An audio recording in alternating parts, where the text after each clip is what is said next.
Everything I loved in my past life was consumed by fire, all because I tried to save a friend who didn't want to be saved. Betrayal is bitter, but dying from it reshapes your soul entirely. The universe yanked my consciousness back to that Tuesday when my roommate first brought her monster of a boyfriend home. My path was crystal clear.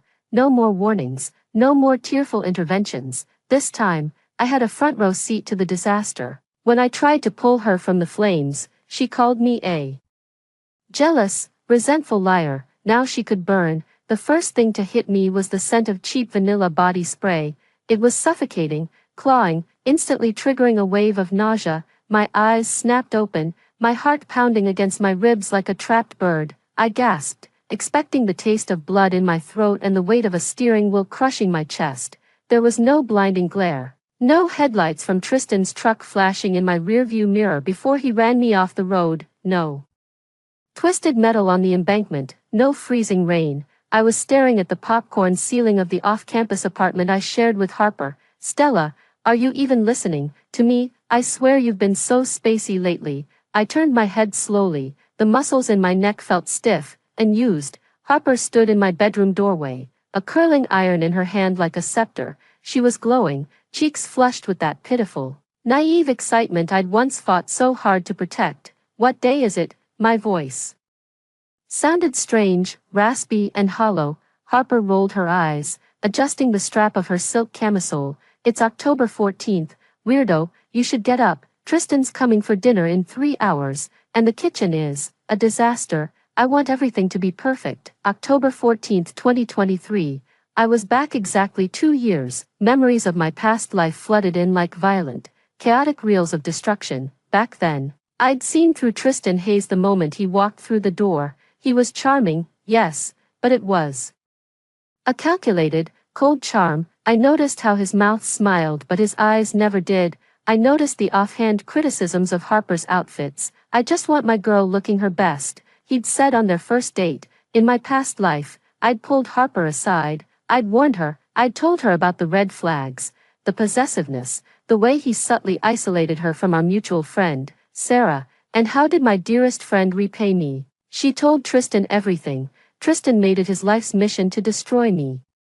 He convinced Harper I was infatuated with him, trying to sabotage their relationship out of bitter jealousy. He hacked my social media, sent vile messages to my professors and my boss at the marketing firm, Mr. Sterling. I lost my internship. I lost my reputation. When I finally decided to move out, Tristan started following me. Harper filed a restraining order against me, claiming I was unhinged. On a rainy November night, Tristan followed me onto the interstate. He didn't even brake when he hit my bumper, sending my car spinning into a concrete divider. I drowned. The last thing I thought of was my family, and Harper probably sitting on Tristan's lap, thanking him for protecting her from her crazy ex-roommate. Stella, hello, Earth to Stella. Harper snapped her fingers, the sound crisp and sharp from her perfectly manicured nails. Are you going to help me clean up, or are you just going to lie there like a corpse? I took a deep breath, my voice trembling slightly. The anger burning in my chest wasn't fiery or wild. It was cold, calm, and absolute. Slowly, I pushed the blanket aside and swung my legs over the edge of the bed. I forced the muscles in my face to lift into a warm, supportive smile. It felt like pulling a mask over my real face. Sorry, Harp, I said, my voice steady and light. I was having a weird dream, but I'm awake now. I'll take care of the kitchen. You focus on getting ready. You want to shine in front of Tristan. Harper's irritation vanished instantly, replaced by a brilliant, triumphant smile. Exactly. I really think he might be the one. Stella, he's so protective. He told me yesterday, he doesn't want me hanging out with Sarah anymore because she's a bad influence. He just wants to protect me. Isn't that sweet? In my past life, that statement would have sparked a fierce argument. I would have called Tristan a control freak. But in this life, I simply walked past her and gave her shoulder a gentle pat. Harp, if he truly has your best interests at heart, you should listen to him. A man who protects what's his is hard to come by. Harper squealed. You get it. She hugged me tightly. I knew you'd understand. You're the best roommate I've ever had. Yes, I thought, pulling away from her embrace. I'll be the best roommate. watch him build your cage and hand him the lock myself. That dinner was a masterclass in psychological manipulation. Tristan arrived promptly at 7 p.m., carrying a bottle of cheap wine and a bouquet of lilies. In my past life, I had pointed out Harper's allergy to lilies. Tonight, I said nothing as she politely sneezed, tears streaming while she arranged the flowers in a vase. Tristan was exactly as I remembered him, tall, broad-shouldered, with immaculately styled hair and cold, calculating blue eyes. When Harper introduced us, he shook my hand with a firm grip, his eyes scanning me up and down as if searching for a threat. "So, Stella," Tristan said, leaning back in his chair as I served the pasta, "Harper tells me you're majoring in art history." He let out a soft chuckle, the dismissive sound grating on my nerves. "What's the career plan there?" "Starbucks barista with a specialty in Renaissance latte art." Harper giggled nervously, glancing at me to gauge my reaction. Last time, I had fiercely defended my major, detailing my plans for museum curation. But it only made me seem defensive and gave him more ammunition. Tristan later painted me as an arrogant snob. This time, I smiled brightly, twirling pasta around my fork. "You know, Tristan, you might have a point. I'm just keeping my options open. Not everyone has the drive and ambition of a business major like you." Tristan blinked, thrown off by my complete surrender. His chest puffed out slightly. "It takes a certain mindset to succeed in the real world. I was just telling Harper she should drop that poetry elective. It's useless. She should focus on her communications degree." "I'm planning to sit down and rearrange her schedule for next semester." "Tristan," Harper said softly, a smile on her face, "I like my poetry class. Professor Harrison is really nice." "He's a loser, baby," Tristan said coldly, taking a sharp sip of his drink. He wasn't looking at her, but at me, testing my reaction. "Right, Stella, useless." "Completely agree," I chimed in, sipping my water. "Harper, you're so lucky. Having someone handle the headache of scheduling and all that, I'd kill for that kind of guidance." Harper's face lit up with a brilliant smile, my endorsement of Tristan's authority instantly quelling her faint resistance.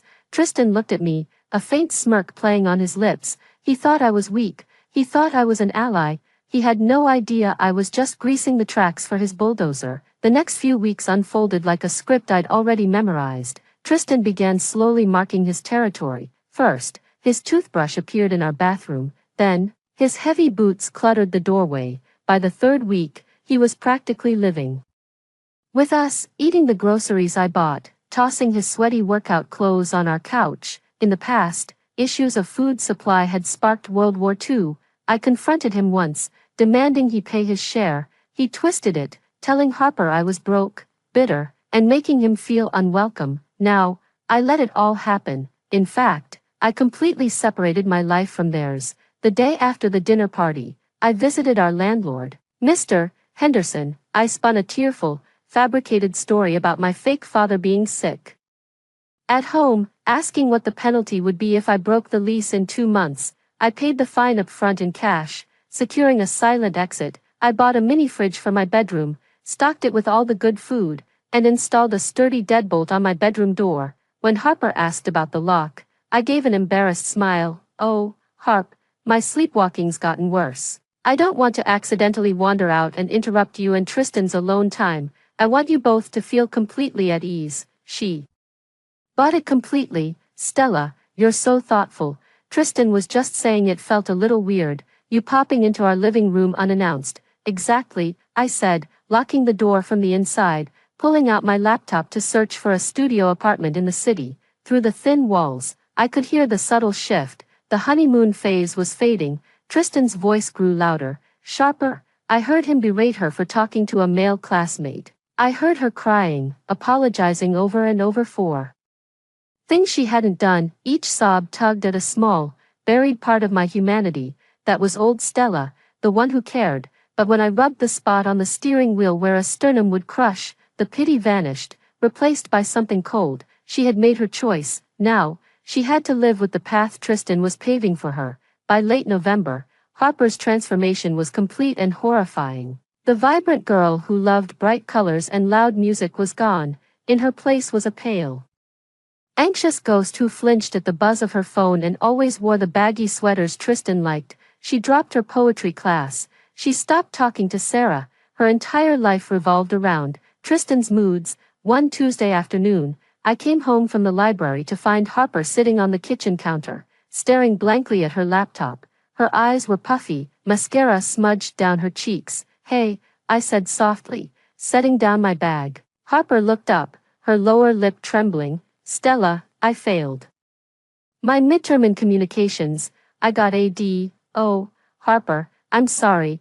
I poured myself a glass of water and kept my distance from you. "She couldn't study," she choked out, covering her face with her hands. "Tristan lost his keys on Sunday, and I stayed up all night helping him look for them. Then he got furious. I said I was tired, and he wouldn't let me sleep. He kept yelling at me, calling me selfish." "Stella, I'm so exhausted." She looked up at me, desperately longing for a glimmer of hope. She desperately wished the old Stella would tell her this was abuse. Tell her. She packed her bags to run away, while I leaned against the counter and took a slow sip of water. "Harper, you know how much pressure he's under with his classes. He relies on you. He's really stressed. He wants to be the dominant one in this relationship. What he needs most right now is your support." Harper blinked, the despair in her eyes gradually shifting to confusion, and finally to resignation. "Yeah, you're right. He's just under a lot of pressure. I should be more supportive." "Exactly." I forced a smile. "I'm sure he'll make it up to you." With that, I walked back to my room. I slid the bolts shut behind me, sat on the bed, and let out a long breath. Using his mind games on her was disgustingly easy, but Tristan was already growing tired of such effortless manipulation. He needed a new challenge. He needed to ensure Harper was completely isolated, which meant he needed to turn her against me, just like last time. It happened on Friday night. Harper was in the shower. I was making tea in the kitchen. I heard a noise from the front, the sound of the lock turning and heavy footsteps entering the apartment. I didn't turn around until I felt something approaching from behind, close enough to make me uneasy. I froze. Tristan was standing just inches away, reeking of stale beer and cheap cologne. "Hey, roommate," he murmured, his voice dropping an octave. "Tristan," I said coldly, sidestepping.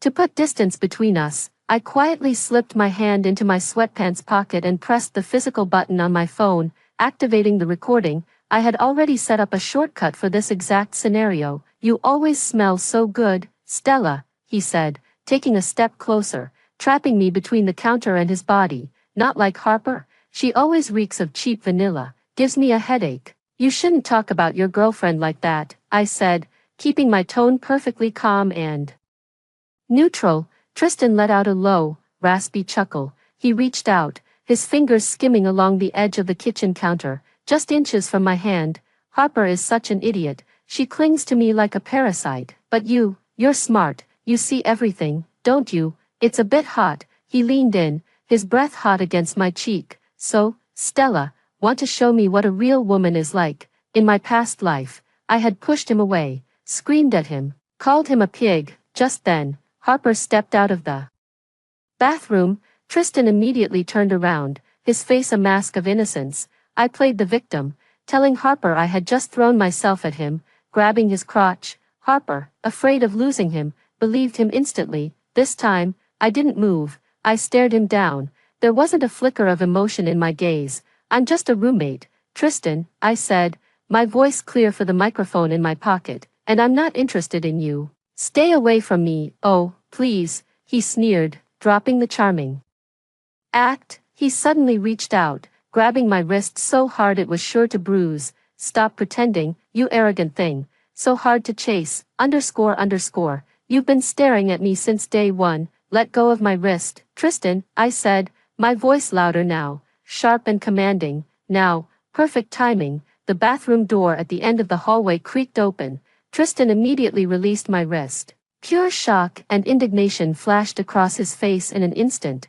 He took 3 steps back just as Harper stepped into the hallway, wrapped in a towel. "What's going on?"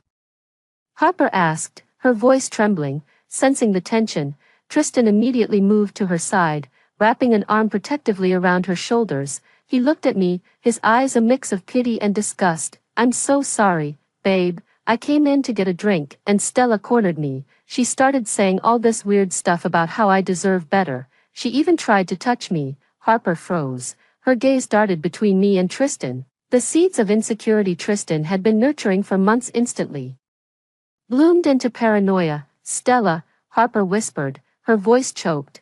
Is that true? In the past, I would have cried, I would have begged, made her believe me, I would have sworn on my mother's grave that he was lying. Today, I calmly reached for my teacup and took a slow sip. I looked at Harper, her eyes wide with a pitiful, desperate hope that I would deny it, so she wouldn't have to face the reality of the monster holding her. Harper, I said, my tone calm, my voice echoing in the quiet apartment. Your boyfriend just asked me where we keep the extra trash bags. I told him they're under the sink. He's your problem now.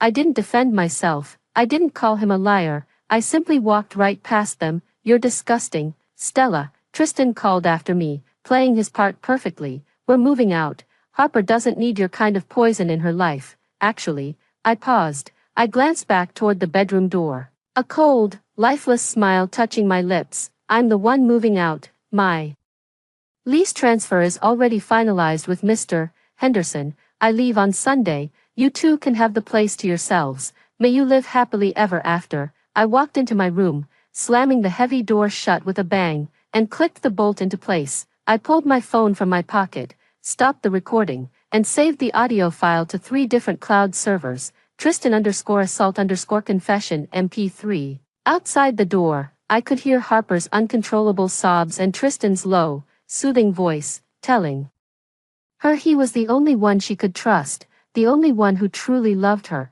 The trap was fully sprung, and I was finally free. Moving day arrived with a biting, icy wind. It fit the atmosphere inside the apartment perfectly. The early Sunday morning sun sliced through the blinds into the living room, casting long, harsh shadows over my suitcases.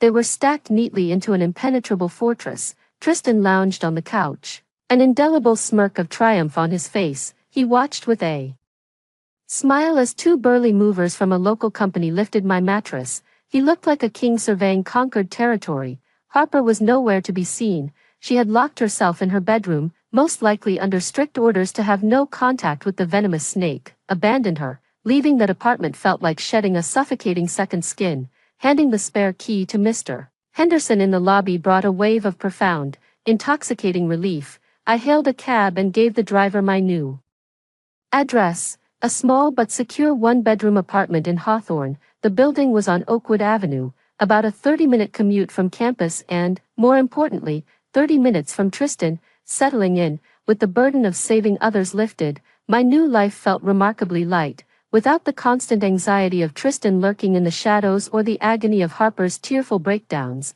my mind was clear, focused, and hungry for the future he had stolen from me. I threw myself into my art history major and landed a coveted paid internship at Apex Marketing Partners, a prestigious firm downtown. Mr. Sterling, the senior executive who had once fired me over Tristan's fabricated email, became my greatest mentor. I was thriving. The break between Harper and me was sudden and absolute. She blocked my number and removed me from her social media. Facebook restricted my account. And so did Instagram. It was exactly what Tristan wanted, absolute, undisturbed isolation, and I obliged. Setting my own accounts to private and blocking them both. Months passed, the bleakness of late winter, the semester ended, and I heard only scattered rumors. Everything changed on a gloomy Tuesday afternoon in February when Sarah, a mutual friend Tristan had driven away, reached out. A reader from Harper's Life magazine texted me, "Stella, are you free? I need to talk." About Harper? We met at Pete's Coffee, a bustling spot near the university library. Sarah looked exhausted, nursing a large dark roast and anxiously tearing a sugar packet into tiny shreds. She skipped the pleasantries as I slid into the booth across from her. She looked like a corpse. "Stella," Sarah blurted, her voice a near panicked whisper. "I saw her outside the campus bookstore yesterday. I barely recognized her. She's lost at least 15 pounds, her hair is thinning, and she was wearing this huge, thick coat even though it was mild outside. There was a bruise on her jaw, near her ear, a sharp, unwelcome pang twisted in my chest, a leftover reflex from the girl I used to be. I pushed it down. I sat, taking a slow sip of my vanilla latte. What did you say to her? She wouldn't even look at me. Sarah's eyes welled with frustrated tears. She flinched when I said her name. Then Tristan came out of the store. He didn't even yell. He just put his hand on the back of her neck, squeezed, and whispered something in her ear. Harper practically whimpered and followed him to his truck. Stella, he's destroying her. We have to intervene. We have to go to her parents. Looking at Sarah, I saw my former self, desperate, loyal, and impossibly naive. I remembered organizing a similar intervention in a past life. I remembered her parents telling me to mind my own business, that Tristan came from a good family. I remember Harper once used my concern to prove to Tristan how obsessed I was with sabotaging their relationship. Sarah, I said calmly, setting down my coffee cup, stay out of it. Sarah recoiled as if I'd slapped her. What? How can you say that? She's your best friend, you live together. When I tried to point out his red flags, she accused me of being jealous and a liar, then kicked me out. I lied through my teeth, spinning the story perfectly. She's made her choice. Tristan is her whole world now. If you try to intervene, he'll twist it. He'll make you the villain, and Harper will help him hand you the knife. Go away, you're so cold, Sarah whispered, her eyes filled with both fear and disgust. I thought you cared about her. I only care about my own peace of mind, I replied, sliding a $10 bill onto the table to cover my drink. Sarah, Tristan is like a black hole. If you try to pull her out and get too close, he'll suck you in two and crush you along with her. Let her hit rock bottom. It's the only way she'll learn. Stepping out of Pete's cafe into the humid afternoon air, I felt no guilt. I tried being the hero once, and my reward was a broken rib and a mouthful of shattered glass. If Sarah wants to play the martyr, let her. My hands are clean. Spring arrived, painting the city in vibrant greens and soft pinks, a stark contrast to the darkness lurking in my former roommate's life. April marked Harper and Tristan's one-year anniversary. I knew the date well because, in my previous life, it was the week Tristan escalated to torment Harper. He convinced her to drop out of school entirely to manage his schedule full-time. Fate has a cruel sense of humor. On the night of their anniversary, I was invited to a celebratory dinner at Capitol Grill downtown. Mr. Sterling asked me to join him and two senior clients after our team secured a major ad deal. Dressed in a tailored navy blazer and silk blouse, I sipped soda and engaged in conversation about market demographics. As we enjoyed appetizers, the hostess seated a couple in a secluded booth at the back of the restaurant. I gasped. It was them. Tristan wore a flashy but ill-fitting gray suit that looked straight off a discount department store rack. He grinned, radiating a loud, arrogant energy that drew attention from everyone within 10 feet. But Harper was a ghost. Sarah's description hadn't captured her decay. Harper was actually gaunt. She wore a tight, deep V-red dress I was certain she would have hated a year ago. She always preferred simple, comfortable clothes. The dress highlighted her sharp collarbones. Her makeup was thick, like war paint, masking the dark hollows under her eyes. She moved stiffly, jerkily, careful as a deer listening for a gunshot. Throughout dinner, I watched her, one eye on my clients, the other on the train wreck across the room. Tristan ordered for her. He chose a thick steak and a glass of Cabernet. When the food arrived, Harper just stared at it, her hands trembling in her lap. I saw Tristan lean over the table in the restaurant, his smile dazzling and charming, but his eyes empty and furious. He whispered something to her. Harper flinched, quickly picked up her fork, and began taking small, forceful bites. Stella, do you understand, Mr. Sterling asked, pulling my attention back to our table. Of course, sir. I smiled warmly and effortlessly re-engaged in the business discussion. I would never let Tristan's presence ruin my victory. An hour later, I excused myself to the restroom. The women's restroom at Capitol Grill was opulent, with marble countertops and gold-edged mirrors that took one's breath away. As soon as I pushed open the heavy oak door, I heard a muffled, desperate sob. Harper was there. She stood at the farthest sink, gripping the marble edge so tightly her knuckles turned translucent. Her shoulders shook violently as she wept silently, afraid to make a sound. I paused. The click of my heels echoed on the tiled floor, and Harper's head snapped up. Our eyes met in the mirror. For a long, painful moment, we both held our breath.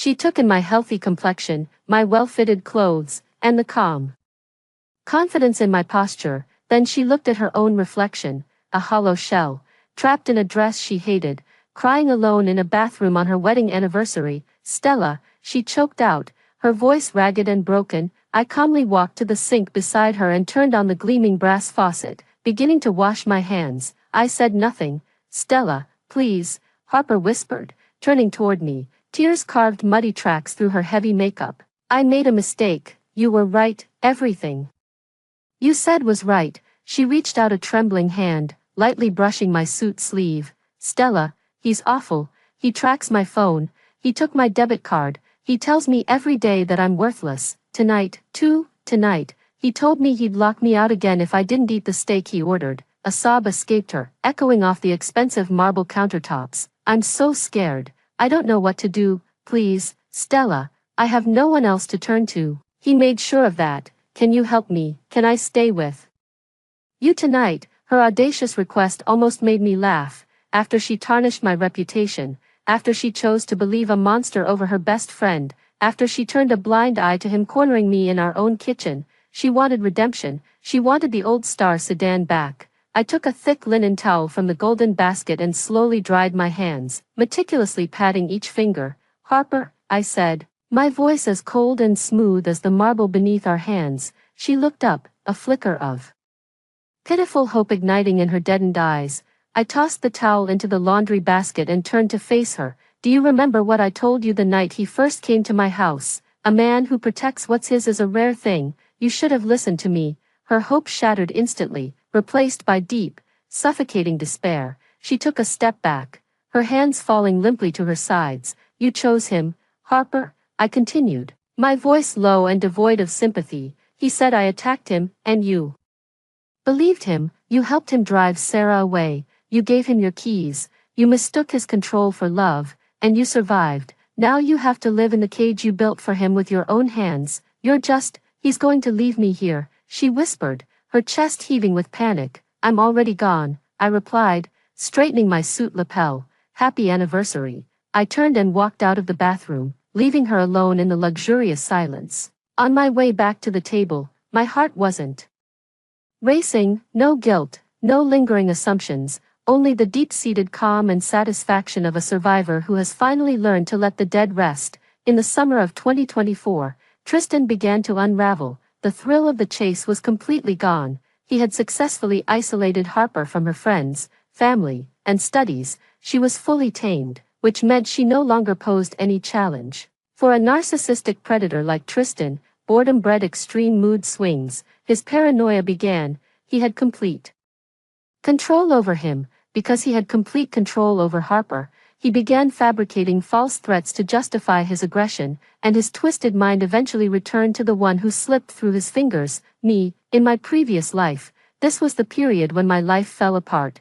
Tristan easily guessed my weak password, hacked into my email, and sent the information that could ruin my career to Mr. Sterling. He stalked my social media, found my new address, and harassed me. This time, I built a digital fortress. When I moved into my new apartment, I completely upgraded my cybersecurity.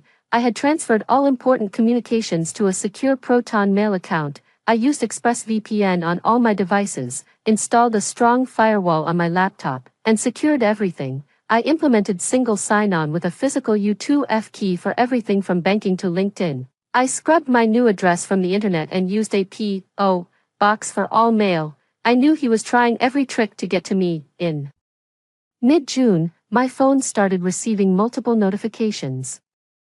Failed login attempts, suspicious activity detected. He tried to hack into my university portal, my old Gmail, even my Spotify account. Sitting safely at home, I was powerless to stop him. In the Hawthorne apartment building, sipping iced tea, I watched with interest as the flood of failed login alerts poured in.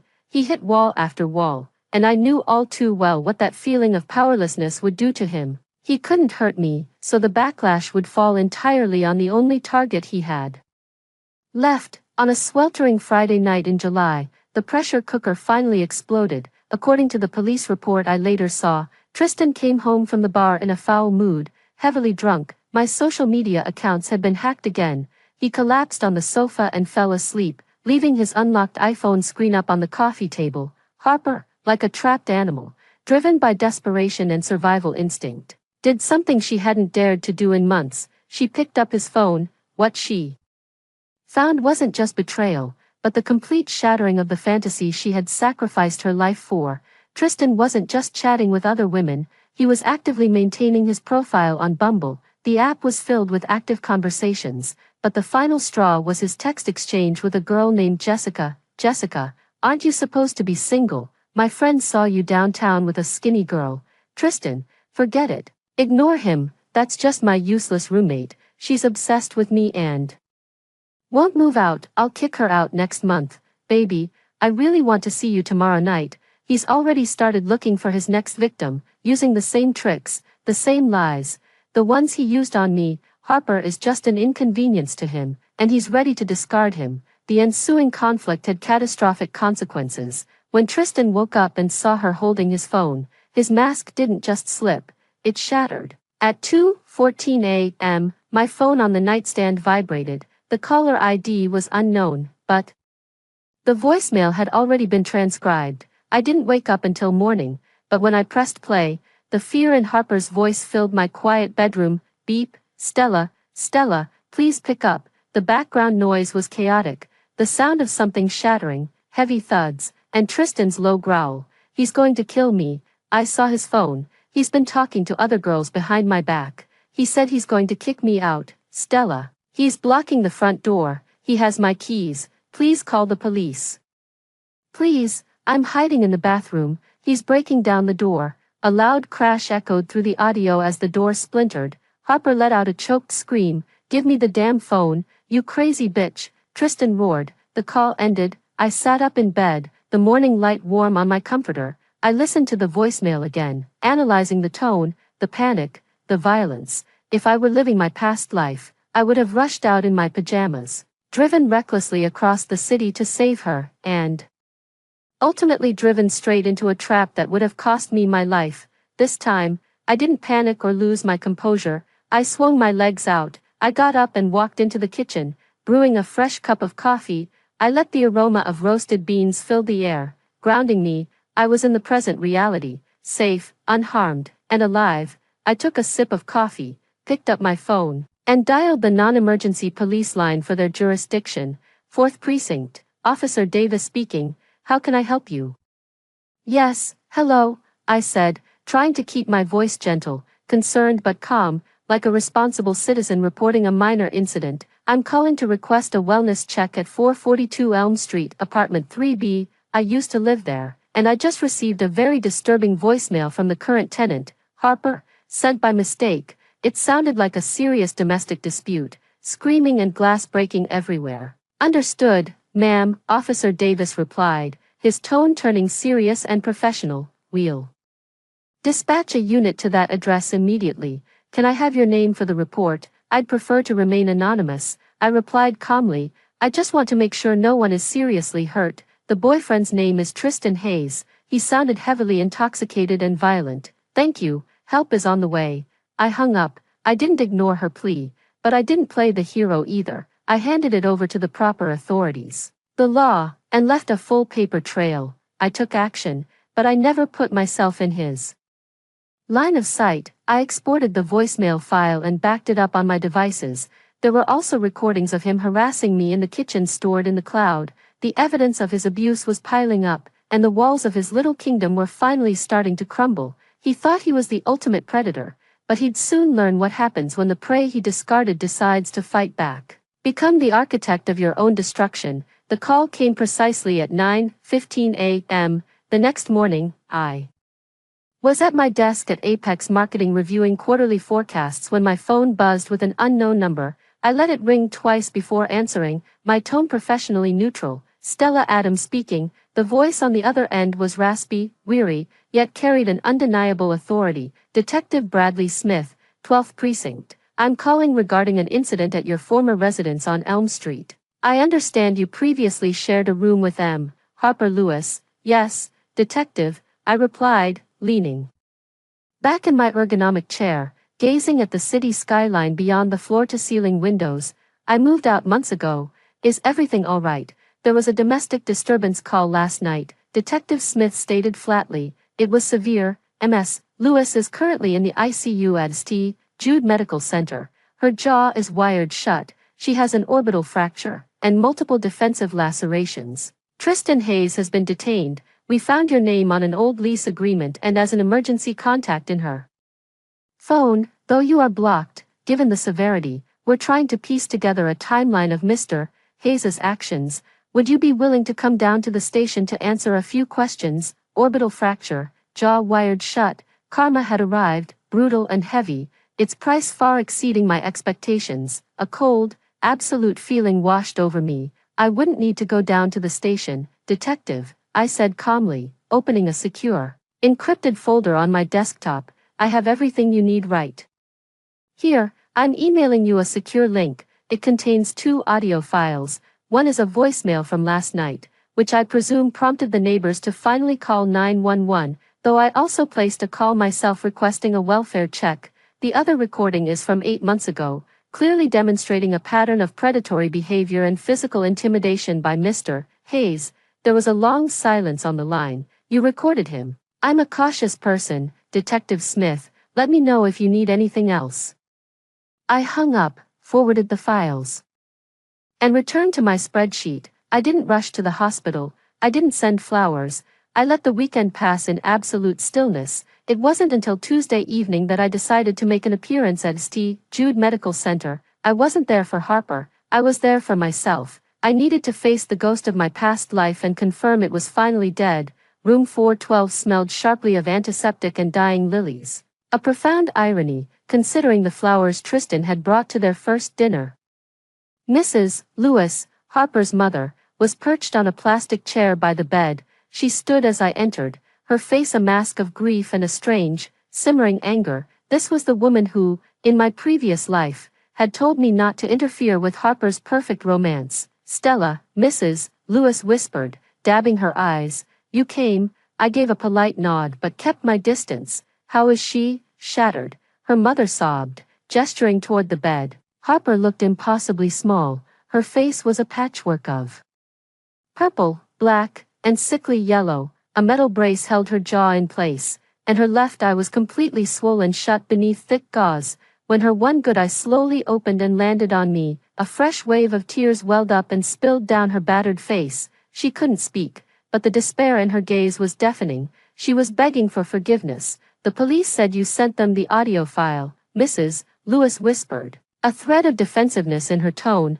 Stella, if you knew he was so dangerous, why didn't you warn us? Why did you just abandon her? I slowly shifted my gaze from the bedside to Mrs. Lewis. The audacity was truly generational. Warn you? I asked, my voice so low it was almost inaudible, yet it sliced through the room like a scalpel. Mrs. Lewis, the night I moved out, Harper stood in the hallway and watched as Tristan backed me into a corner. She watched him lie. She chose to believe him because it was easier than facing the truth. She alienated every single one of her friends.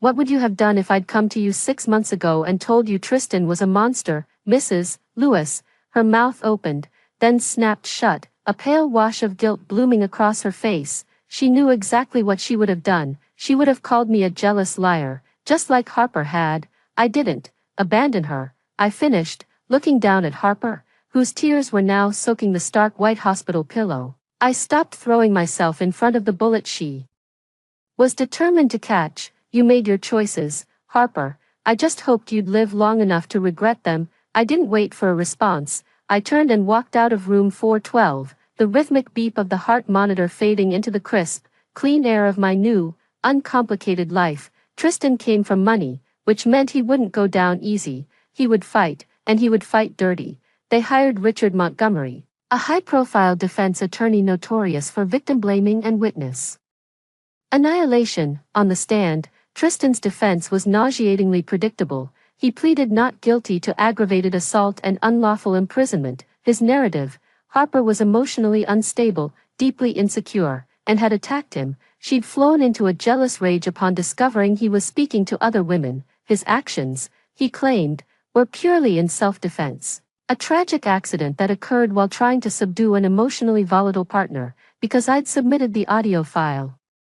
Montgomery subpoenaed me. He thought I was the weak link. He thought he could paint me as a bitter, jealous ex-roommate with a personal vendetta against his client. The trial began in late November, almost exactly 3 years to the day after my old life had died.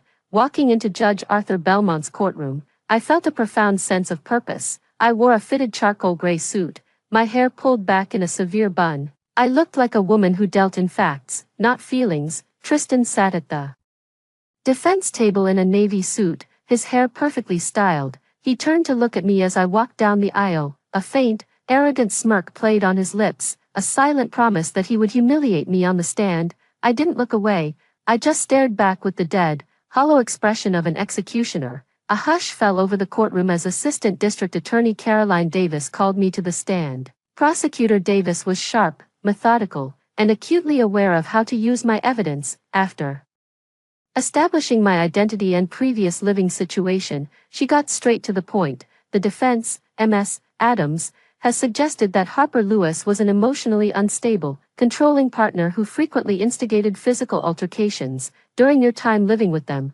did you ever witness this? No, I answered firmly into the microphone.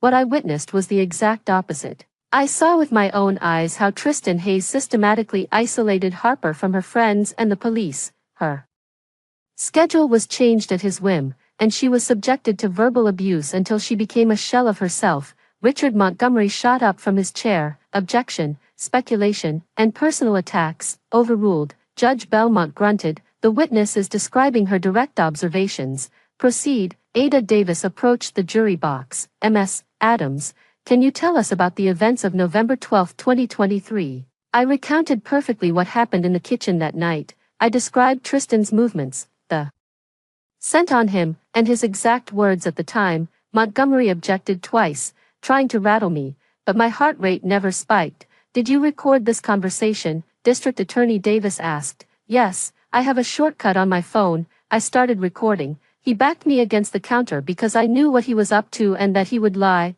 D.A. Davis played the first audio file. A dead silence fell over the courtroom, a chill of fear gripping everyone as Tristan's hoarse, aggressive voice echoed off the wooden paneling. Stella, you always smell so good. Harper is such a fool. She clings to me like a parasite. You want me to show you what a real woman is like.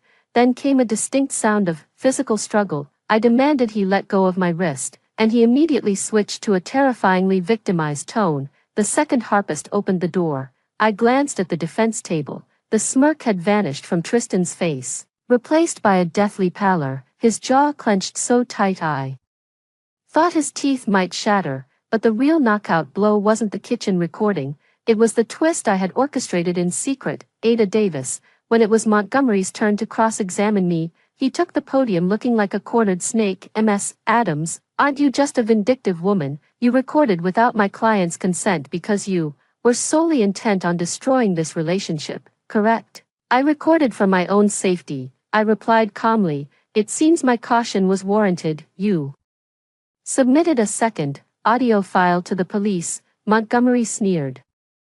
A voicemail from that night. You claimed you were just checking messages, but didn't you anonymously call the police because you wanted to frame my client for a fight Harper started? I called the police because Harper screamed that he was going to kill her, then the call cut off. I said, it's voicemail. Montgomery turned to the jury. A voicemail captures an argument, but we can't see who threw the first punch. Perhaps Harper initiated it. I leaned forward slightly, speaking into the microphone. You're right, Mr. Montgomery. The voicemail doesn't show who started it, but the hidden camera does. A collective gasp rippled through the gallery. Montgomery froze, his face darkening instantly. He sputtered a loud objection. What camera? There's no camera in the evidence. D.A. Davis stood up, a triumphant smile on her face. Your Honor, the prosecution submitted a supplemental evidence package yesterday afternoon.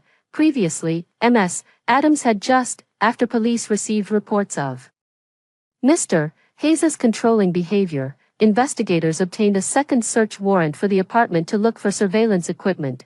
They found a hidden nanny cam inside a smoke detector in the living room. The device was purchased and installed by the defendant, Tristan Hayes, to surveil his girlfriend. Tristan's Chair, his chair clattered to the floor. "You bitch," he screamed, lunging toward the witness stand. Before he could reach the defense table, two bailiffs tackled him, slamming him face first into the hardwood floor. The courtroom erupted into chaos. Judge Belmont hammered his gavel, demanding order, while Tristan thrashed violently, hurling curses at me. I didn't move. I sat perfectly still, looking down at him as his hands were cuffed behind his back. The hidden camera he'd installed to intimidate and control Harper had captured the entire unprovoked assault. In stunning high-definition night vision, he'd recorded his own undoing. Justice arrived swift and heavy, like a guillotine blade. Confronted with irrefutable HD video evidence, he was forced to watch his own unprovoked brutality. He'd bought the surveillance equipment to terrorize his girlfriend.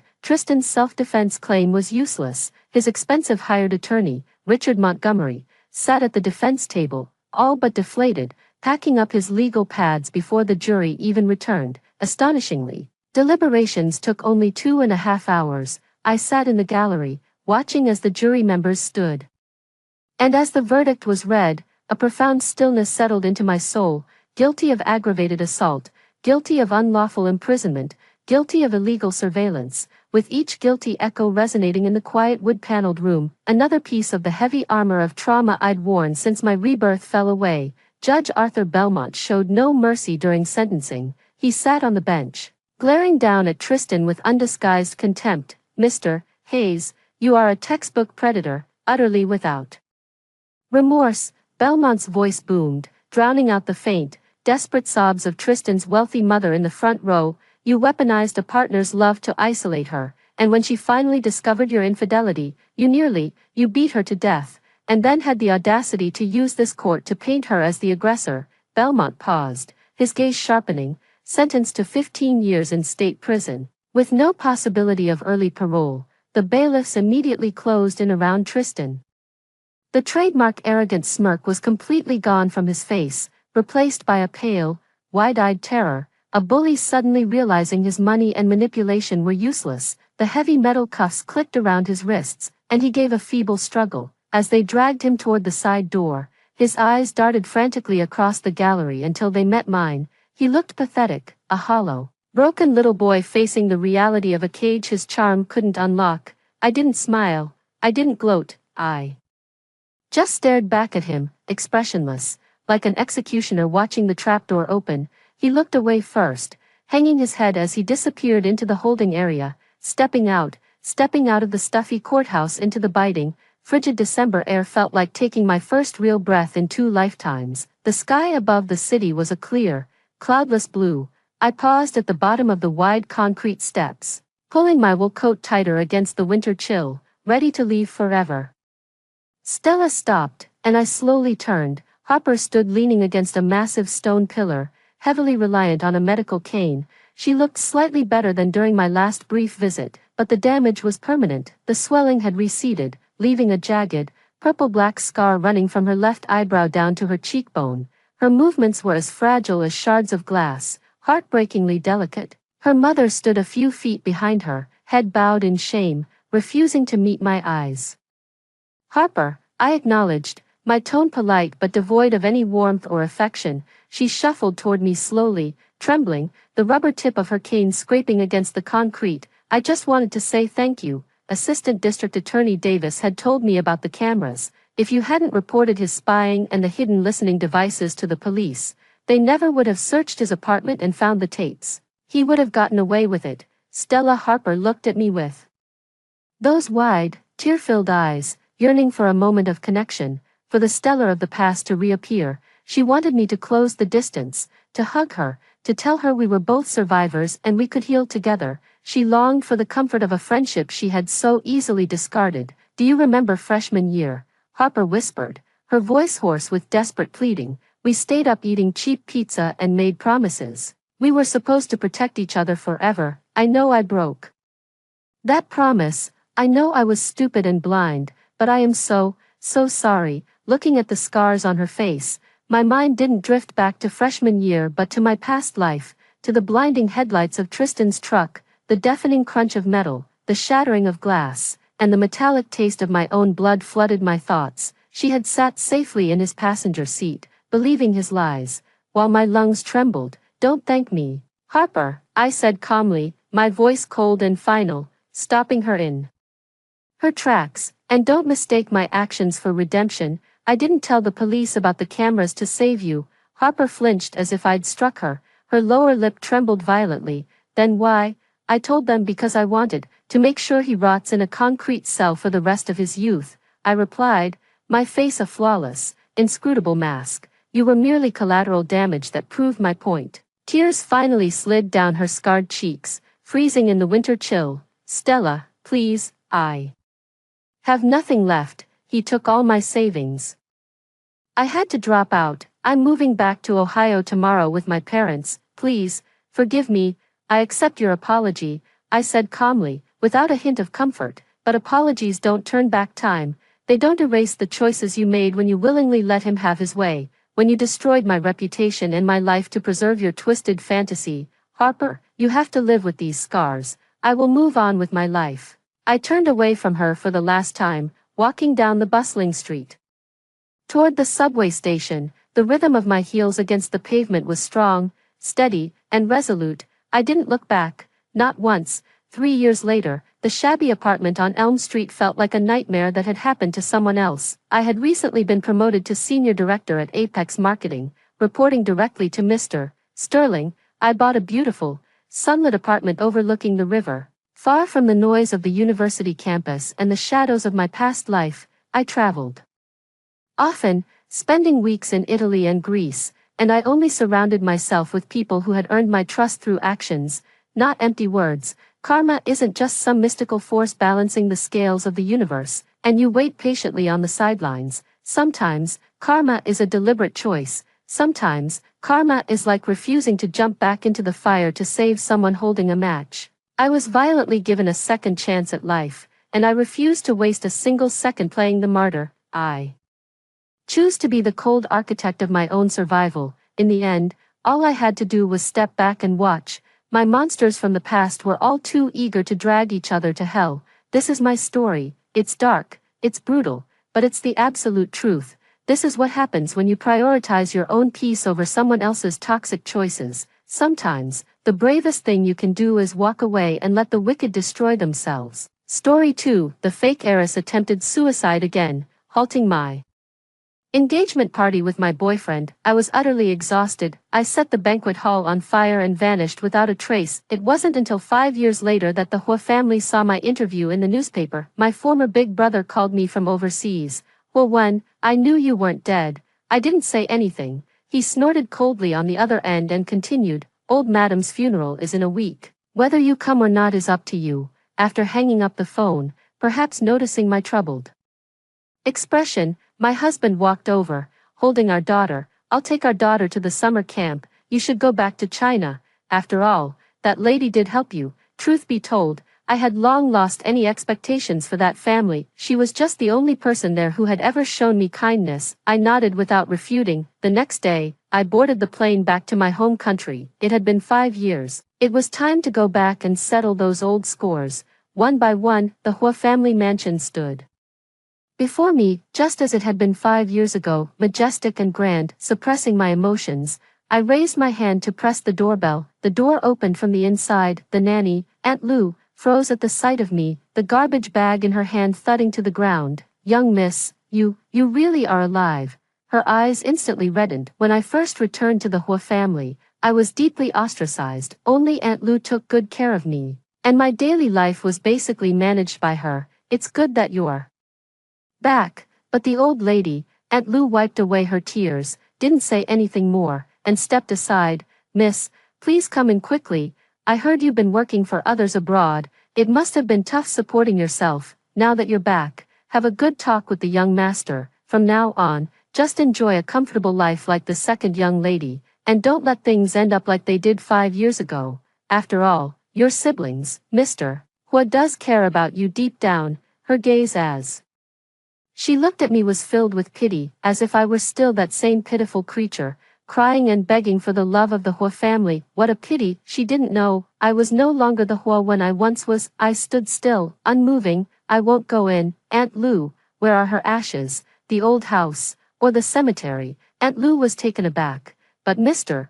was still inside waiting for you. Then I want to go and even less. Back then, at the height of the commotion, my eldest brother threw me out of the house in a torrential downpour. Well, when you are not worthy of stepping into the Hua family's door, let alone being a member of our family, my sister, Hua Yuan, is no madwoman. I would rather have Qingxue as my only sister from beginning to end. That was when I understood, in Hua Yuan's eyes, I was a nuisance, a stain he was ashamed to acknowledge. I shook my head, not wanting to argue. I was just about to ask Aunt Lu to tell me directly where the ashes were. A deep, familiar male voice suddenly rang out. Aunt Lu doesn't know where the old man was laid to rest. If you want to know, ask me. Well, when I turned back, Hua Yuan stood at the end of the corridor, dressed in a sharp suit, looking at me with a heavy gaze. I was startled, not yet able to discern the emotion in his eyes. He had already turned and walked toward the living room. Aunt Lu quickly nudged me, her face beaming with joy. Young miss, hurry up and go. Today, the eldest young master has pushed aside all his work and is waiting for you at home on purpose. I frowned, but I didn't want to make things difficult for Aunt Lu. Besides, it seemed that only he truly knew the answer I was looking for. I lowered my gaze and followed him inside. Hua Yuan was sitting on the sofa, and when he finally saw me enter, the corners of his lips curved into a smile. He raised his hand and pushed over a cup of mild ginger tea at just the right temperature. Did you rush here overnight, feeling airsick again, aren't you? Have some to soothe yourself. A spicy, sweet scent rushed to my nose. For a moment, I was lost in thought. It's been many years since I last drank this, the year I was recognized by the Hua family. It was Hua Yuan himself who came to pick me up from a small village to the capital, a flight that lasted several hours. It tormented me, a first-time flyer, to no end, but I heard from the villagers that a single plane ticket to Beijing cost as much as a year's harvest from the fields. A fortune. I could only grit my teeth and bear it, but as soon as I got off the plane, I ended up vomiting until the world spun. I still remember. Hua Yuan frowned at the time and didn't say anything, but after that, having grown up in privilege, whenever he took me out, he only chose high-speed trains. For trips where flying was unavoidable, he would always prepare a cup of ginger tea for me. It's just that later on, because of Hua Qingxue, my relationship with him deteriorated to a freezing point. That cup of tea, naturally, never appeared again. I snapped back to reality and gently pushed the teacup back. Thank you, but no need, I said calmly. I don't get airsick now, and I don't like drinking this anymore. These years, I've been busy building my career, flying around the world all year long. Those physical discomforts have long been overcome. Hua Yuan's pupils trembled violently, the corners of his eyes turning red. Long while later, he finally let out a low For a moment, there was silence. I couldn't understand why he had called me in, only to say nothing. What exactly did he want? Running out of patience, I spoke up first. If Mr.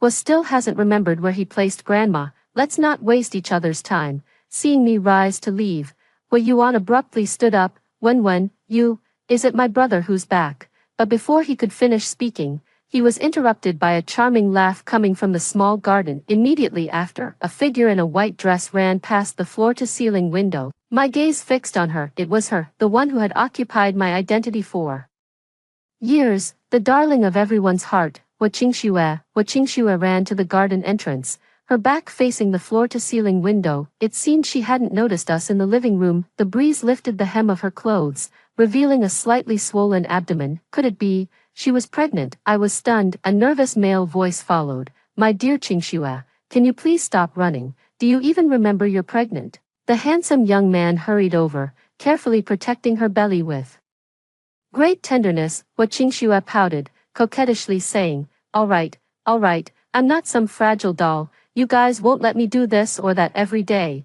How am I supposed to live properly? Shenfang, do you even see me as your sister anymore? Fine, I can't win against you. Shenfang shook his head helplessly, turned around with a light laugh, and his gaze inadvertently swept into the living room, colliding with mine. He froze abruptly, his smile stiffening. His gaze went blank, and for quite a while, he didn't even acknowledge the incessant chatter of Hua Qingxue beside him. After all, he was the brother who had grown up with me, calling me sister for over a decade. Caught off guard, even I couldn't help but pause for a moment before Shenfang could react. Hua Qingxue, who had also spotted me nearby, had already offered me a gentle smile. Sister, you're really back. You have no idea how happy I was when brother said you were safe. All these years, you haven't sent a single message home. Brother was worried sick. It's good that you're back safe and sound. Don't be so selfish from now on, disappearing without a word. Not only did you suffer abroad, but you also broke people's hearts. I turned my gaze to Hua Qingxue, stared at her for a moment, and smiled. You look so well. It seems the 5 years I was away were especially pleasant for you. Hua Qingxue's eyes instantly reddened as she grabbed Hua Yuan's sleeve. Brother, look at her. She just came back and is already talking to me like this, not even willing to speak properly. Hua Yuan furrowed his brow, but for once, he didn't immediately shield Hua Qingxue and criticize me as he had in the past. Hua Qingxue opened her mouth, still wanting to stir up trouble. At that very moment, Shen Fang, who had been lost in thought, suddenly snapped back to reality and stepped forward excitedly, grabbing my shoulders. All these years, you've been living abroad alone. His Adam's apple bobbed. Are you all right?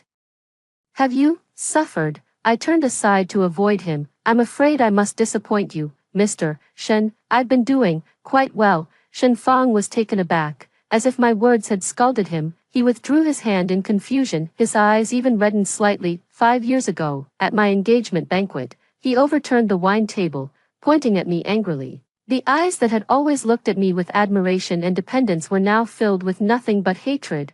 Well, when, if anything happens to Sister Qingxue, I will never forgive you for the rest of my life. A cold-blooded, selfish woman like you deserves to rot away. You don't deserve happiness at all. These were the very words he spoke to me back then, but now, still caring about how I've been doing, but I'm no longer curious. I turned my head away, not wanting to look at him anymore. Sis, Shen Fang, with reddened eyes, stepped forward as if he still had something to say. Just then, Hua Qingxue suddenly clutched her stomach, her expression pained.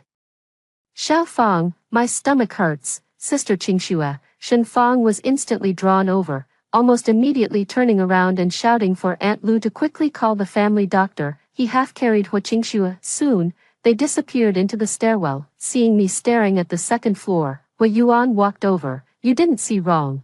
Qingxue is pregnant, and the child is Xie Qinzhou's. My fingers trembled. He paused, then changed the subject. Back when you ran away from the marriage, although the Xie family didn't pursue the matter deeply, they still lost face. After all, it was an arranged marriage. Having Qingxue marry in your place gave them some closure. Besides, you've been gone for so many years, the Xie family wouldn't have allowed Xie Qinzhou to wait that long, especially not for a woman who made the Xie family the laughingstock of the entire city. Even after all these years, there wasn't a single ripple left in her heart. Hearing such a twisted and distorted statement, I couldn't help but sneer coldly. Indeed, a sister's long-term boyfriend suddenly marries her younger sister. Wouldn't that be an even bigger joke if word got out? I looked at him, my gaze icy. Besides, was memory failing him in his old age? Or is he deliberately playing dumb? Why did Hua Wen flee from the wedding back then? Do I really need to remind you face to face? The man's face instantly turned as pale as paper. Cemetery. Following the directions, I arrived at the memorial area. The staff here told me, before the funeral is completed, the ashes of the Hua family's elderly lady will be temporarily stored here. The sandalwood box sits on the shelf, plain and cold, all alone, just like the person she was. I call her grandma, but in truth, we are not related by blood. She is the wife my grandfather married in his later years, with an age gap of over 20 years between them. In fact, she is only a few years older than my parents, coming from an ordinary background and at an awkward age. She naturally found it difficult to gain recognition in the Hua family, which placed great emphasis on lineage. She neither fought nor competed, and with her frail health and difficulty in bearing children, she simply accepted her role as the wife of the Hua family's eldest son. Throughout her life, the old lady followed the rules, living so quietly that she left almost no trace behind. The only thing she ever did that could be considered rebellious, it was 5 years ago, when you helped me leave the Hua family. A wisp of blue smoke rose, blurring my vision. I couldn't help but think of that day 5 years ago, Hua Qingxue once again attempted suicide at my and Xie Qinzhou's engagement party. That time, I didn't let her end the engagement banquet with her tantrum. Instead, I called an ambulance and insisted the engagement proceed. My younger brother, Shen Fang, whom I had protected since childhood, glared at me as if I were an enemy. Why did you have to provoke her? You've already gotten the person Qingxue likes. What more do you want? My older brother, Hui Yuan, also looked at me with disappointment. Well, you're being so unreasonable. Do you really have to hold the engagement banquet now and make everyone lose face? My fiancé Xie Chenzhou said nothing, simply holding Hu Qingxue as he resolutely left the engagement venue, never once looking back at me from start to finish. The astonished gazes of the guests all fell upon me. All the grievances and anger surged to the surface. My ears began to ring. When I came to my senses, I had already snatched the waiter's knife and was chasing after him like a madman, but I was stopped by a frail figure. It was Madame Hua. She was so frail, speaking in a soft voice, yet at that moment, she held me so tightly I couldn't move. I tried to struggle, and she raised her hand and slapped me hard across the face. Useless. Her voice was light, yet it struck like a thunderbolt, crashing into my heart. A man who is indecisive and constantly wavering, is he worth you degrading yourself like this? The women of the Hua family have never been weak. Your own grandmother was a bold and daring heroine among women. Well, where is your backbone? How can you demean yourself like this? Do you have no shame before your parents, who lost their lives trying to bring you home? My face burned with pain, and even my eyes ached. Grandma, don't call me that, she said sharply, then thrust a cold card into my palm and gave me a forceful shove. Go, and don't come back. I stumbled but steadied myself, and when I looked up again, she had already turned away. Her slender back was held straight and rigid. Later, I used those 3 million to establish a firm footing in a foreign land. Then, later on, I started my own family. The incense burned out. I bowed deeply. Grandma, forgive me for not listening and coming back anyway. I'm doing very well now, with a husband who loves me and a lovely daughter. Please rest assured. This time, I've come back only to quietly bring this debt of gratitude to a close, but those from the past refused to give me even a moment's peace. One after another, they appeared. I stepped out the door. I still saw Xie Chenzhou, this man, who had been my childhood sweetheart and was also my former fiancé. Now, he is the husband of my nominal sister. When Xie Chenzhou stepped out of the black Bentley and blocked my path, he was panting, his hair disheveled, as if he had rushed over upon receiving the news. You've really come back, all these years. I've been searching for you. He looked at me, his eyes filled with urgency and deep affection. I didn't stop walking, only giving him a faint glance as I kindly reminded him, President Xia, according to the rules, since you married my sister, you should call me sister. Xie Chenzhou's footsteps came to an abrupt halt, his thin lips pressed tightly together. We endured the hardest years together, relying on each other for over a decade. And you say you can just forget it all. I stopped walking and met his bitter gaze. I couldn't help but laugh. Xie Chenzhou, wasn't it you who secretly hooked up with Hu Qingxue behind my back then? How dare you come talk to me about old times now? Xie Chenzhou and I, we truly grew up together as childhood sweethearts, supporting each other along the way. I once took a knife for him from a gangster, and he beat up the bullies who mocked me, sharing a scarf in winter, splitting an ice pop in summer. I still remember that summer night when I was 17, the starry sky was especially bright, so were Xie Chenzhou's eyes. Once I get into university, I'll work part-time to earn money, and I'll definitely get you a big house to live in. Great, I want a balcony where I can grow flowers. I grinned foolishly. To save up for our college expenses, I secretly worked under the table at a restaurant. My hands were soaked and turned pale, and late at night, I counted crumpled spare change, yet my eyes were filled with light, until the eve of the college entrance exam. The Xia family came looking for me. Xie Chenzhou is the true young master of the Xia family in the capital, who was lost outside. He is luckier than me. The Xia family has no substitute for him. On the day he left, he held my hand and cried, wait for me. But I waited and waited, only to receive the university acceptance letter. Not him. We met again at the banquet where I was recognized as a member of the Hua family. I was the eldest daughter of the Hua family, just found and brought back, and him is the new boyfriend of the second young lady of the Hua family. Xie Chenzhou's face turned pale, his eyes fixed on me. Marrying Qingxue was a last resort. I had just been recognized by the Xia family back then, and I wanted to fight for the inheritance. The only way was a marriage of equal social standing, but you disappeared for 5 years without a word. I had no choice. Hypocrite. How hypocritical. I remained silent, quietly watching Xia Chinzhou. 5 years had passed. He was steeped in the restlessness of the fame and fortune circle, his brow filled with weighing pros and cons. He was completely different from the clear-eyed youth in my memory. Seeing that I showed no sign of being moved, Xia Chinzhou panicked completely. He suddenly grabbed me, his voice trembling with suppressed emotion. When, all these years, my thoughts and longings have been for you. Now that you've returned, still alone, isn't it because you've been waiting for me to marry you? As long as you're willing, can't we go back to how we were before? I'll go back and divorce Hu Qingxue right away. A crisp slap cut off his next words. Xia Chinzhou, don't be disgusting. I couldn't take it anymore. Xia Chinzhou's head snapped to the side, his eyes widening in shock. I withdrew my stinging hand. Mr. Xia, your wife is already 5 months pregnant, isn't she? Congratulations. You're going to be a father. The last trace of color drained from Xia Chinzhou's face. He staggered backward until he hit the wall, barely managing to steady himself. His lips trembled, but not a single word could escape them. This time, he had no reason left to stop me. I just didn't expect to have gotten rid of one fly. I hadn't walked more than a few steps when someone called out to me again. Sis. Shenfang had arrived at some point, standing under a tree not far away, looking at me with a complicated expression, clearly having witnessed the entire previous farce. He moved his lips. He's already married. The tone was stiff. Oh, so you came to warn me, afraid I'll ruin his Qingxue sister's happiness. Don't worry. I curled the corner of my mouth.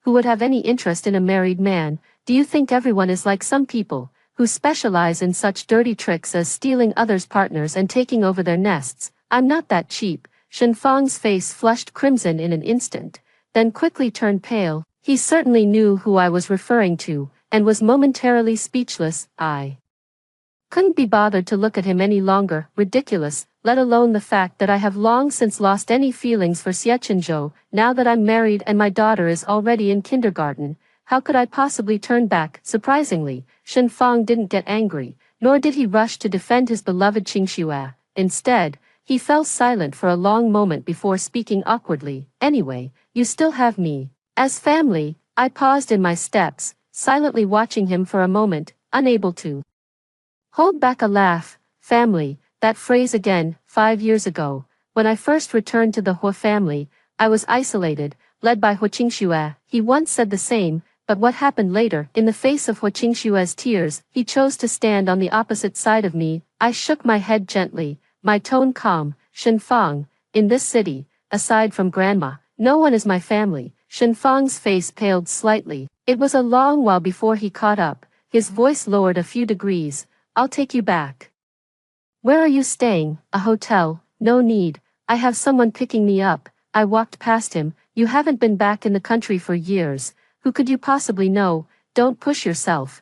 It's so late, and it's hard to get a taxi around here. Seeing me continue to walk ahead on my own, his expression suddenly grew anxious. It's a long way from the city center. If something really happens to you, won't we end up feeling guilty in the end? Can't you just stop being so stubborn? The next second, his words caught in his throat. Watching helplessly as I got into a business car, after closing the car door, I didn't look back at Shenfang, who was still standing there in a daze. Of course, I knew it was hard to get a taxi here, so someone had already made arrangements for me in advance, even though my husband's family connections and roots are not here. But with the years of cooperation and friendship with several major families, there will naturally be people who take the initiative to arrange my itinerary in the capital. I thought Shenfang wouldn't bother me anymore. After all, his temper has always been fiery. He hates nothing more than trying to warm up to someone who gives him the cold shoulder, except when it comes to his Qingxue sister. But what he never expected was, his silver sports car had been surprisingly patient,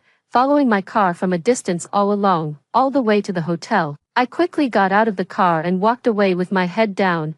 Well, when Shenfang slammed the car door and rushed over, without stopping my steps, I quickly addressed the security guard at the entrance. Hello, that person is following me. The hotel security was well trained, rushed forward immediately to stop him. I'm her brother. Shen Fang anxiously defended himself, but the security guard wouldn't listen, insisted on dragging him to the police station. Shen Fang's expression was extremely unpleasant. Yet, I felt a sense of relief in my heart. I imagined tomorrow's news headlines will be flooded with reports about the up-and-coming research genius Shen Fang causing a public disturbance and being taken to the police station at this critical moment of competing for scientific research awards. To have this happen, his competitors are probably laughing their heads off. I swiped my card to enter the room, leaning back on the sofa. I let out a long sigh. It seems I shouldn't go out so easily these days. Always running into some lunatics. Better wait until the day of the ceremony to go out, back for just a few short days, yet I've already run into one vexing person after another, more exhausting than all these years of struggling abroad. Just as I was thinking of taking a break, my phone rang at the perfect moment. It was a video call from my husband, Zhou Zian. Honey, is everything going smoothly? Our daughter and I both miss you. Looking at my affectionate husband and my daughter, who was calling out, Mommy, while squeezing her chubby little face in front of the camera, my heart melted. Almost there. I played with my daughter while chatting idly with Zhou Zian. Midway through our conversation, he suddenly said, Your sister, Qingxue, I hear she's been up to quite a few little tricks lately. Hearing this, I wasn't surprised. The Zhou family's business spans both domestic and international markets, with extensive connections, so it's normal for news to reach his ears soon after the curfew time set by the summer camp arrived. Zhou Zian was about to take his daughter to bed. Before hanging up, he called out to me earnestly, When, you still have me and Kiki. Warmth spread through me, and I softly agreed. After the call ended, I gazed out the window at the bustling traffic, thinking of the words Zhou Zian had said. I lowered my gaze, a hint of mockery in my eyes. Qingxue, you'd better behave yourself, otherwise my return this time might not be as simple as just attending a funeral. I have a grand surprise prepared. They will be delivered to you and the Hua family one by one. On the day of the funeral, I deliberately waited until the end to go. I just didn't expect. Just as I was about to leave, I ran into an acquaintance. Wenxi, is that really you? I turned my head to see Lu Qin, the wife of a media mogul in the industry. Not long ago, her company had specially invited me for an exclusive interview. She was calling me by my professional name. You actually came back to the country. You also know Mrs. Hua. I haven't been with the Hua family for long, and the family recognition banquet was a small-scale affair, so it's normal for outsiders not to know my identity as the eldest daughter of the Hua family. I had no intention of talking about the past and was just about to brush it off with a laugh. Unexpectedly, she didn't press further. Instead, she pulled me along without a second thought to attend the nearby thank you banquet. Fortunately, she was called away by her companion after just a few words. I seized the chance to slip away. Looking up, I saw Qingxue walking out of the lounge arm in arm with Xie Chenzhou, Hua Yuan, and Shen Fang. They had clearly spotted me too. Hua Yuan's footsteps halted, then he walked toward me. Why are you so late? I nodded, offering no explanation, and simply said calmly, the memorial is over, I'm leaving first. As I turned to go, Hua Yuan stopped me, his brow furrowed tightly. Where are you going? Not heading home. Go back to what home? I have no home here, I retorted. Hua Yuan suddenly grew agitated. You'd rather drift aimlessly outside than come home. Do you really intend to sever all ties with the Hua family for the rest of your life? I let out a cold laugh, not yet answering. Qingxue was the first to speak in a coquettish tone. Sister, how long are you going to keep fighting with brother? Do you really have to stir up trouble in the Hua family until there's no peace? If Mom and Dad were still here, they wouldn't want you to be like this. Before she could finish her words, I had already slapped her hard across the face with a cold expression. I said, I didn't want to hit you, but you don't deserve to mention my parents. The men nearby changed their expressions, but in the end, they didn't move. Qingxue's tears welled up with grievance. Did I say something wrong? No matter how unwilling my sister is, the blood flowing in her veins is still that of the Hua family. Oh, I raised an eyebrow, smiling at her. Since this is my home, I'd like to ask, when are you going to return the 10% of Hua Corporation shares?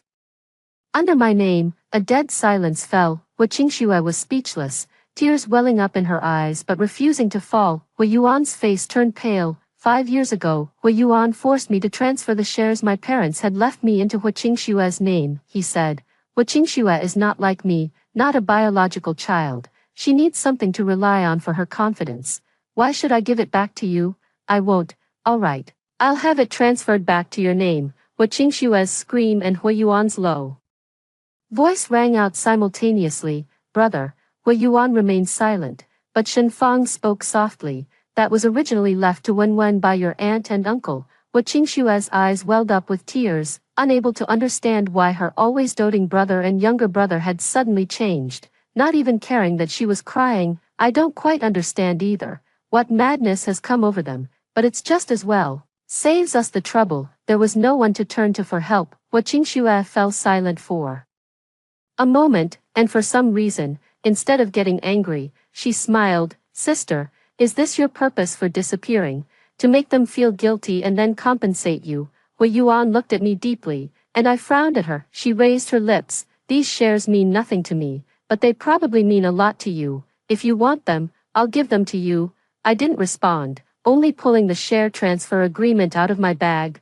All right. Then sign it now. Hu Qingxue was left speechless, never expecting I had this backup plan, and for a long moment, she couldn't utter a word. After a few seconds of standoff, unable to swallow her pride, she gritted her teeth and grabbed the pen. Once signed, she flung the document fiercely onto the ground. You've certainly come prepared, and I can understand why.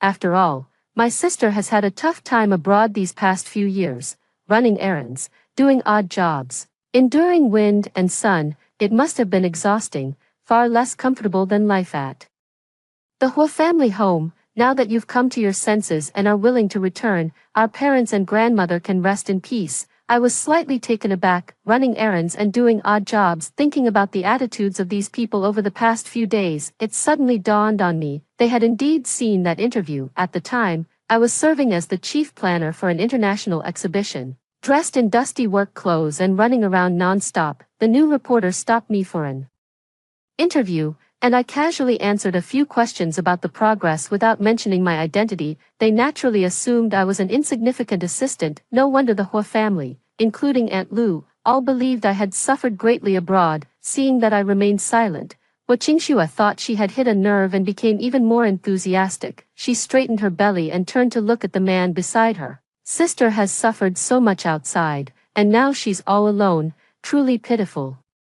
It's only right that I give her my shares, isn't it, dear? Xie Qinzhou pursed his lips and glanced at me, giving a low hum of agreement. I wasn't angry. Instead, I let out a light laugh. How generous of you, little sister. Tucking away the transfer document, I calmly walked away under Hu Qingxue's resentful gaze. Today is Grandma's funeral. I don't want to disturb the old lady's peace. Some debts will be settled slowly in due time. The next day, Mrs. Lu invited me to an art exhibition. Having nothing better to do, I decided to go, yet there I ran into Hu Qingxue, dressed in all her finery, with Hui Yuan, Shen Fang, and Xie Qinzhou trailing behind her like a trio of guardians. Hu Qingxue's eyes lit up at the sight of Mrs. Lu, and she warmly stepped forward to greet her. Mrs. Lu, I didn't expect you to come. Mrs. Lu, however, was not particularly warm in return. She merely gave a slight nod before turning to me with a smile. This is the chief curator of the theme exhibition, also the rising star in our industry, Curator Hua. With this year's leading series of art exhibitions, Hu Qingxue has made a bit of a name for herself and is now a somewhat well-known designer in the country. Hu Qingxue, who had initially seen me there and was about to confront me, immediately lifted her chin and shot me a smug glance upon hearing this introduction. Oh, is that so? I replied calmly and indifferently. Mrs. Lu smiled, as if something had just occurred to her. I almost forgot, Vinci. You're the design master who swept international creative awards. These young people are still juniors in front of you. As the words fell, the few were stunned. Hu Qingxue was taken aback for a moment, glancing at Hui Yuan and the others beside her. Vinci, who? Hui Yuan stared at me. Hua Wen, it's you. Hu Qingxue wanted to shout that it was impossible, but who was Lu Qin? Her attitude toward me said it all. For a moment, there was complete silence. A long while later, Hu Qingxue snapped back to reality. pointed at me, and exclaimed in a sharp, agitated voice, "So what if you're Wen Shi? This is the perfect chance for everyone to see that this internationally renowned design expert is nothing but a shameless plagiarist, who doesn't know that Huo Wen is just a thief." She was even disqualified from the competition back then and almost expelled from school. What Qingshua's loud shouting caught the attention of many people. "That's when she actually did something like that, really? She doesn't seem like the type." Miss Hua's reaction is so intense, there might really be something more to this. The surrounding discussions seemed to overlap with the scolding from that year. My fingertips curled, and my whole body trembled uncontrollably. Huo Wen, she's just a thief. She even stole her own sister's achievements. Shameless. Such a despicable person doesn't deserve to win the championship. Get out of the competition. My hands clenched tightly into fists, nails digging into my palms, as I said coldly, "Hua Qingxue. Who really stole whose work, who lacks integrity? You should know better than anyone." A flicker of panic flashed in Hua Qingshue's eyes, but she quickly composed herself. "What nonsense are you talking about? The people closest to you can testify to what you've done." She pointed at Hui Yuan and Shen Fang. I also looked at them. Hui Yuan's Adam's apple bobbed as he avoided my gaze. Shen Fang lowered his head. I let out a cold laugh. Looking at Hua Qingxue, if I'm not mistaken, this theme exhibition of yours incorporates a starry sky concept, right? Coincidentally, I happen to have a draft from 6 years ago, with a creative thread that matches yours exactly. I wonder if teacher Huo would dare to bring out her original manuscript for a comparison. Hua Qingshue's face turned pale as she exclaimed in shock, "How could you possibly still have the draft?" She frantically looked at Hui Yuan. "Brother, didn't you say all her manuscripts were burned by you?" A vein throbbed on Hui Yuan's forehead as he glanced at me in panic, then shouted at Hua Qingxue, "Enough, apologize." Hua Qingxue was frightened and reluctantly squeezed out an apology. Every guest present was a shrewd person. A few words were enough for them to piece together the truth. Various subtle glances swept over Hui Yuan and Hua Qingxue. "Go tell it to the police." I curled the corner of my lips, not intending to let the matter rest. Hui Yuan, however, took a deep breath, looked at me, his eyes filled with weariness. "The shares left by our parents have already been given to you, where you can be lenient, be lenient." Huo Wen, Shen Fang also sighed. After all, she is still pregnant. Hua Qingxue gave me a provocative smile. At this moment, what they are thinking about is still how to quell the matter. A casual apology is not enough to wipe the slate clean. Nothing has changed from before. Back when the competition revealed that Hua Qingxue had stolen my work, and I was proving my innocence, my brother and younger brother publicly supported her, cementing the accusation of plagiarism against me. Afterwards, they hypocritically brought Hua Qingxue to apologize. Qingxue has been pampered since childhood and never wanted to learn anything, so she has nothing impressive to show. This award is her chance to prove herself. Sister Wen, you're different. You're so outstanding. You can always start over. Unfortunately, this time, I won't let them have their way, but I can't be bothered to waste any more words. However, my silence was misinterpreted by them as a compromise. Hui Yuan visibly relaxed. "It's good that you can think positively. You left before the funeral ended yesterday, so come home with me today." Halfway through his words, seeing me turn and walk away, his smile suddenly froze. "Where else are you going?" I was pulled to a stop by him and could only frown. "It's almost closing time. Everyone has gone back. So of course I need to go find my family too." Last night, Zhou Xian sent a message. He ended the summer camp early and brought his daughter back to the country. By the time they should have landed by now, Mom, Dad, and Grandma are all gone. In this world, besides me, who else do you have as family? Hui Yuan's brows furrowed into a deep crease, his temper flaring. "Huo Wen, ever since you came back, I've been stepping back at every turn. I've returned the shares to you, and Qingxue has already apologized. What more do you want from me? Do you have to push me to the point where I disown you as my sister, leaving you with no one to rely on? Before you realize you'll regret it." "Mom." Just as his words fell, the soft, childish voice of his daughter came from the doorway. I jolted, looking over in astonishment. I saw my daughter, toddling toward me on her little legs. I immediately shook off Hui Yuan's hand. Quickly, I caught my daughter. "Mommy, Coco misses you so much. Super much." My heart instantly melted. I curved my lips, about to respond. Several men behind me interrupted me, nearly losing their voices. What did she call you, Mom? When, you're married, sis. Is this your daughter? I paid them no mind. Instead, he lowered his head and kissed his daughter's forehead. Coco, why are you alone? Where's Daddy? Where is Zhou Zian? Daddy was taken away by the uncles. My daughter wrinkled her nose and shook her head as she spoke. I was taken aback for a moment, then quickly understood what she meant. She must have meant that her father was held up by an acquaintance, but my daughter's innocent, childish words had been misunderstood by some. Qingxue laughed with a hint of schadenfreude. Sister, what kind of shady person did you marry? He actually got arrested by the police. She glanced at the daughter in my arms. Look at this child, so young and already about to lose her father. How pitiful. My expression turned cold as I grabbed a wine glass and splashed it toward her. Watch your filthy mouth, Qingxue screamed, clutching her stomach as she stumbled backward. When, have you lost your mind? Are you throwing a tantrum out of shame? See, you really did marry a lowlife. Xia Qinzhou steadied her, looking at me with a complicated expression. I never imagined you would stoop so low. Kiki, your father is not a good man. Come home with your uncle. Wei Yuan bent down, trying to pick up my daughter. My daughter slapped his hand away. Go away. Big bad guy who bullies my mom. Kik's daddy is a good daddy. Hui Yuan's face darkened. He straightened up and looked at me with a heavy gaze. When, you're only thinking with your emotions. Have you considered the child's future? What can a ruffian offer her? Only in the Hua family can she have the best. I was taken aback. Zhou Zian was indeed quite the ruffian back then. In his youth, he was even more of a rebellious troublemaker, but all of that was before he met me. Nowadays, the decisive leader of the Zhou family is praised by everyone in the circle as a devoted family man, who spoils me and our daughter to no end. But what's the point in explaining anything to these people? I met Hui Yuan's gaze coldly. Mr. Hua, instead of wasting your time here worrying about my family, you'd be better off figuring out how to deal with the lawyer's letter and see how your dear Qingxue is going to handle this mess. After saying that, I no longer looked at their instantly changing expressions, preparing to leave this place with my daughter. Wen.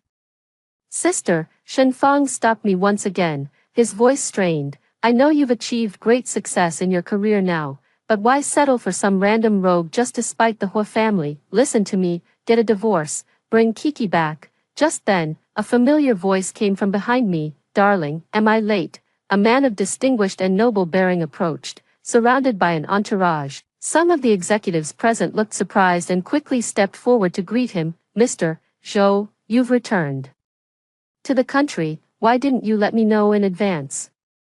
Yes, we should prepare a welcome feast for you. A group of people greeted warmly, with clear intentions to build goodwill. Zhou Zian gave a slight nod in response. Then, he walked straight up to me, took my daughter from my arms, raised his eyes, and swept a cold glance over Qingxue until she shrank back and hid behind Xia Qinzhou. Then he turned his gaze to Hui Yuan and Xia Qinzhou. To think that both President Hua and President Xia could be led around by the nose by a woman, acting so blindly and showing such favoritism. If we were to cooperate with you, I'm afraid we'd be dragged down and lose everything. For a moment, the way everyone present looked at the Hua and Xia families changed. Hui Yuan's pupils suddenly contracted, the veins on the back of his clenched fist bulging, yet he didn't dare utter a word. Xia Qinzhou's face turned ashen. How could they not recognize Zhou Zian, the head of a top overseas financial conglomerate family? In recent years, the Zhou group has aggressively entered the domestic market, becoming a coveted partner that countless prominent families are vying to collaborate with. The Hua and Xia families were no exception. The atmosphere in the room dropped to freezing point. Zhou Zian, however, seemed oblivious, gently taking my hand. Wen, let's go home. I nodded and followed him out. Behind me, Qingxue's voice, distorted with jealousy, shrieked, Impossible. It's impossible. How could your husband be the CEO of Zhou Corporation? How could you possibly be good enough for him? You must have used some trick. You bitch. MMPH. Can you stop being crazy, please? Xia Qinzhou angrily covered Qingxue's mouth, preventing her from continuing. Then, with reddened eyes, he watched our family of three walk away. Zhou Zian and I returned to our home in Beijing. Before, I found it too lonely living alone, so I simply stayed in a hotel. Now that my husband and daughter are both here, naturally, it's time to go home, whether it was Xia, Qinzhou or Shenfang, neither came to bother me again. It was as if they had vanished. As for the Hua family, because of Hua Qingshua's incident, everything was already in complete chaos at that moment. The lawyer's letter from the Zhou family's legal department, along with the public accusations I made in the name of Wenxi, Hua Qingshua's account was flooded by netizens, and she even had to disable the comments section as a result. Seeing this, a group of investors and partners quickly terminated their contracts, not to mention the huge compensation he faced. Even he himself would face imprisonment. After all, she was the sister he had protected for many years. Hua Yuan, after all, came knocking at the door, with Hua Qingxue in tow. Wen, let's talk. At that time, Zhou Ziyan had gone to the company, and I was planning to take Kiki out for a stroll to get familiar with the city of Beijing. When I was abroad, I often told Kiki that our homeland is our root, our true home. I didn't want to pay any attention, but seeing Hua Yuan's relentless determination to achieve his goal, I had no choice but to ask the nanny to take Kiki to the garden to play first. I didn't let them in, leaning against the doorframe. Speak. Hua Yuan fell silent for a moment, then pushed the pale-faced Hua Qingxue out from behind him. Qingxue already knows she was wrong, and she's learned her lesson. Her reputation is ruined too. Wen, withdraw the lawsuit. He paused. Besides, she's pregnant, according to the regulations. She doesn't have to go to prison. Why waste your effort on this, Mr. Hua? You came all this way just to say that last sentence, didn't you? I almost laughed in anger, my voice cold. You don't need to worry about that. After the child is born, she'll serve every single day of the prison sentence she deserves. Hua Qingxue suddenly looked up, her tears gone, her face twisted with rage. Hua Wen, are you feeling quite smug, thinking you've won? Her voice suddenly rose sharply. Why did you have to come back? When you were gone, we were all happy. Why did you have to ruin my peaceful life? Why didn't you just die 5 years ago? Enough. Hua Yuan was shocked and furious, raising his hand and delivering a heavy slap across Hua Qingxue's face. He turned to glance at me, his lips pressed into a tight line. No matter what Wen does, she is still my own sister. Hua Qingxue covered her face, looking at Hua Yuan in disbelief. Brother, you hit me for this bitch. Why has everything changed since she came back? Qinzhou changed, you changed, even Shenfang changed. Back when she left, you even breathed a sigh of relief. You've always hated her for causing our parents' deaths. Enough. Hua Yuan gritted his teeth in warning. Hua Qingxue paid no heed, crying and laughing at Hua Yuan. Hua Wen, she's nothing but a calamity. If it weren't for going to pick her up back then, how could our parents have gotten into a car accident? If she hadn't come back, our parents wouldn't have died. We'd all be fine. The entire Hua family has been ruined by her. I watched this farce quietly. A long time later, I let out a soft scoff, staring at Hua Qingxue. I spoke word by word. Was my parents' death really just an accident? Hua Yuan's expression changed abruptly. What do you mean? That day, Hua Qingxue was dragged back by Hua Yuan. Her evasive gaze revealed too much. Hua Yuan was no fool. He immediately began investigating the matter from that year upon his return, and indeed, he managed to uncover some clues. The incident involving Hua's parents back then was no accident. It was orchestrated by Hua Qingxue. That day, I was just casually testing Hua Qingxue. Over the years, her attitude when mentioning her parents has always been strange. I couldn't help but have doubts in my mind. Yet unexpectedly, my parents had the accident before I returned, so I had no way to inquire about the details. Besides, that car crash had long been classified as an accident. Who would have thought that it was an inside job? Back then, upon hearing the news about me, the two elders were overjoyed. Not only did they decide to personally come and pick me up, but they even prepared the shares under my name well in advance. Hua Qingxue feared that her share of love would be diminished. She started pretending to be sick. Today a low-grade fever that wouldn't break. Tomorrow a sprained ankle. Dragging out the elderly couple's plans day after day. The last time, the elderly couple didn't let her carry on. Qingxue, you are the granddaughter of the old master's comrade-in-arms. We've taken care of you out of affection. From now on, you will still be a young lady of the Hua family, and we will treat you well. But Wen is our own daughter, and she is the most important.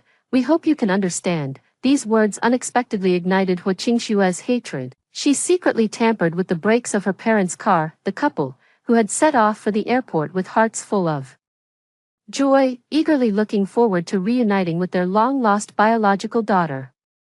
Never got to experience that moment of reunion. They never even imagined, not even in death, that the one who would end their lives would be the adopted daughter they had cherished and doted on for so many years. Yet, the label of being a jinx who brought death upon her own parents was firmly pinned on me. Because of this, I was isolated and ostracized. Even my own brother, Hui Yuan, said, "If it weren't for you, Mom and Dad wouldn't have had the accident." Well, when, sometimes I really wish you had died the year you went missing at the age of 3. Zhou Zian told me these things while I was knitting a scarf for my daughter. Upon hearing this, my hand paused, and the needle unexpectedly pricked my fingertip, drawing blood instantly. "How could you be so careless?" Zhou Zian grasped my finger, his tone gentle and full of concern. He said that Hui Yuan had gone mad. He actually disregarded the fact that Hu Qingxue was still pregnant and kicked her to the ground, ignoring her desperate pleas. He intended to send her away, but at the critical moment, Xie Chenzhou appeared. He said something to Hui Yuan. He managed to persuade Hui Yuan to temporarily relent and successfully took Hu Qingxue away. Regardless of why Hui Yuan relented, I, however, would not let Hu Qingxue off. I just didn't expect that before I could take action, the Xie family would run into trouble first. Hu Qingxue was taken back. And not even half a day had passed, the child in her womb was lost. It was done by Shenfang. He was also at the Xie family's house that day, yet he had a fierce argument with Hu Qingxue and pushed her in a fit of rage. The blood was shed on the spot, and the child could not be saved. But that wasn't all. While Hu Qingxue was still lying in the hospital recovering from her injuries, Shenfang directly revealed the truth to the public during an interview with the media, pointing the finger at Hu Qingxue as the real culprit behind the deaths of the Hu family parents. She was merely an adopted daughter taken in out of the Hu family's kindness, yet she consistently targeted the true heiress of the Hu family, my sister Hu Wen, driving her far away from home. Moreover, she personally orchestrated an accident that led to the deaths of her adoptive parents. The entire internet was in an uproar. Hu Qingxue became a public enemy, with accusations of being a wicked woman and a murderer raining down on her from all sides. Hu Qingxue was no pushover either. She immediately retaliated by exposing Shenfang's academic fraud and his theft of research achievements from underprivileged students. The two, who were once as close as siblings, became bitter enemies under the dual pressure from the police and public opinion. Even the Xie family could no longer protect her. Hu Qingxue was taken away shortly after being discharged from the hospital, and Shenfang also faced academic misconduct, which led to his reputation being ruined and his future prospects completely destroyed. Overnight, the genius scientist fell from the clouds. Upon hearing about these events, my heart is utterly calm. I just feel they all got what they deserved. I even cooperated by sending more evidence to the police, determined to ensure Hu Qingxue rots in prison. As for Shenfang, I didn't pay any more attention to him. It was just that day I went out, but I was stopped by Shenfang. "Sister." He had fallen on hard times, with dark circles under his eyes, clearly having not slept well for a long time. I was about to look away when his tattered dark blue coat caught my gaze. He noticed my stare and said with a bitter smile, "My sister saved every penny to buy this for me. Back then, she even starved herself until she had low blood sugar, unwilling to spend an extra cent on a steamed bun. Yet, such a wonderful sister. I ended up losing her. Oh, you deserve it." I coldly withdrew my gaze and instructed the driver to start the car. He suddenly grabbed the car window, his eyes reddening. "Sis, I was wrong." His voice was terribly hoarse. I was truly wrong. I shouldn't have listened to Hu Qingxue's instigation, shouldn't have mistakenly believed that once you became the young lady of the Hu family, you would look down on me and despise me. I especially shouldn't have hurt you for her sake. He slapped himself and cried, like a child who had been lost for many years. "I was just too afraid of being left behind by you." "Are you done?" I said calmly. "If you're done talking, please move aside. I have a meeting to attend." Shenfang suddenly looked up, staring at me in a daze. I closed the car window. I've been swamped lately with setting up a new exhibition. Who has time to listen to an irrelevant person's belated and cheap confessions? My career back home is gradually stabilizing. My daughter has long since transferred to a school in the country. Before this return, Zhou Zian and I had already discussed and decided to move back to live in China, the groundwork laid by the Zhou family in recent years was precisely for this purpose. Now, we have firmly established our footing. On the contrary, the Xia and Hu families, who had always been on good terms, are now locked in a fierce battle in the business world. In just a few short months, the situation has escalated to a point where both sides are suffering heavy losses. I vaguely heard that it all started with a scandal involving the Xia family. A drunken man showed up at the Xia residence, claiming to be the biological father of Hua Qingshua's child. He shouted that Hua Qingxue hadn't given him living expenses for a long time and demanded an explanation from her. He had no idea that Hua Qingxue had already been captured. To prove her innocence, she even revealed Xia Qinzhou was extremely difficult to conceive, yet the uninformed Xia family kept pressuring them to have children, to secure her position. Hua Qingxue simply found someone outside. It is said that on that day, Xia Qinzhou's face was so dark it seemed as if ink could drip from it. The Xia family had once again become the laughingstock of the entire city. The Xia family directed all their fury toward the Hua family, blaming them for pushing forward a shameless marriage candidate who had tarnished the Xia family's reputation. Xia Qinzhou also blamed Hua Yuan for making him marry Hua Qingxue. The two families were fiercely competing. Their businesses overlapped with those of the Zhou family. I maneuvered behind the scenes and took the opportunity to swallow up a lot of their core business. They acquired a significant number of Hua Group shares, becoming the largest shareholder in one fell swoop. By the time the two families came to their senses, they realized the market had already been turned upside down. That day, the Hua Group's conference room was filled with heated arguments. The board of directors demanded an explanation from Hua Yuan. That was the moment I pushed the door open and walked in. The argument abruptly ceased. When I was asked to leave, Hua Yuan hung his head, motionless. A long time later, there was none of the rage and resentment I had imagined. Instead, he gave me a deep look, then calmly withdrew. Everything has settled. It was already very late when I went out, and Hua Yuan was still waiting for me by the roadside. The board unanimously approved it. After all, you are a child of the Hua family, always outstanding. Except for me. He pursed his lips. I didn't respond. Just looked at him calmly. I've always resented you for coming back, for causing our parents' accident, but in the end, I realized I had hated the wrong person, or rather, I had directed my hatred in the wrong direction. The one I should have hated was myself. He turned to look at me, his lips trembling. I should never have favored Hua Qingxue out of guilt and fear of facing you. After all, it was my own carelessness and love for play that caused my little sister to go missing all those years ago.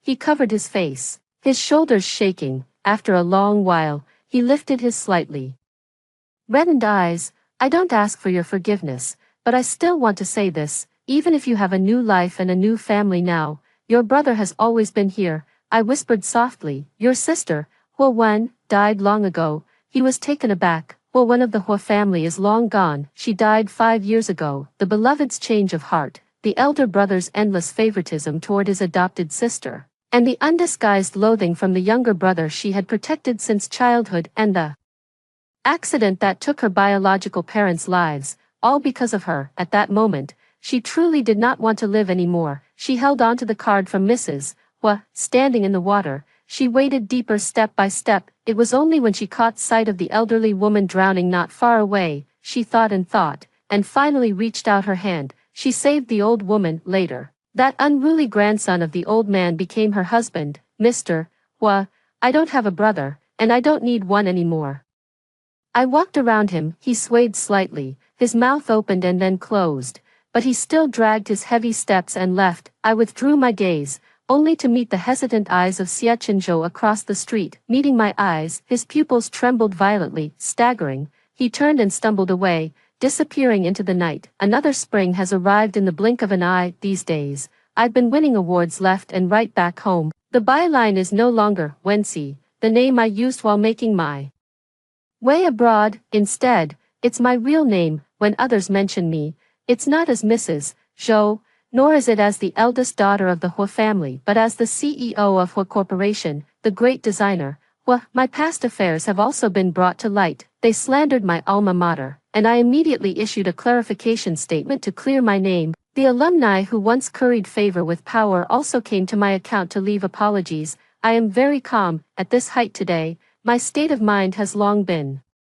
different. The resentment and bitterness that once seemed destined to last a lifetime now scatter with the wind. On the day the exhibition in collaboration with the authorities concluded successfully, the Hua family held a celebration banquet. Nearly half of the notable figures in the capital city attended. There are no members of the Xia family. The once prominent Xia family had long withdrawn from the competition of this social circle. Midway through the banquet, perhaps they wanted to please me.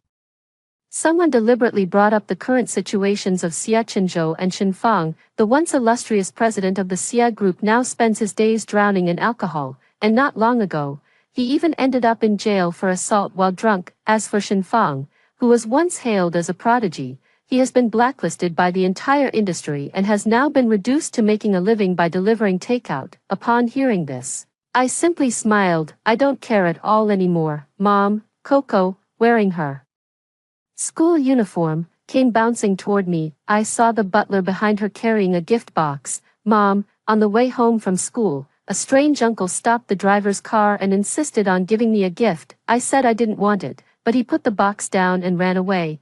Kiki wrinkled her little nose. Kiki seems to have seen him before. That really mean, bad uncle who wanted to take me away. I looked at the gift box. It was exquisitely packaged, clearly chosen with great care. A card was attached to it. Congratulations, and I'm sorry, no signature. I patted my daughter's head and smiled. Your classmates are here too, go play. After Kiki ran off into the distance, I turned to the butler and said calmly, take it out and throw it away. Won't you open it and take a look? Zhou Zian had walked over to me at some point, reaching out to wrap an arm around my waist. I turned my head to look at him and shook it. There's no need. Whether it was a belated apology, an attempt at a compensatory gift, or something else entirely, I don't need any of it anymore. I linked arms with Zhou Zian, who was still confused, and walked into the crowd. The people and events of the past are like this unopened gift. No matter what's inside, for me, it has lost all meaning and value to open it. My gaze never looks behind, and my path ahead is destined to shine. After hearing the story above, what are your thoughts? Feel free to share your opinions in the comments section. Looking forward to hearing from you. If you liked this story, don't forget to like it, share it, and subscribe to my channel. See you next time.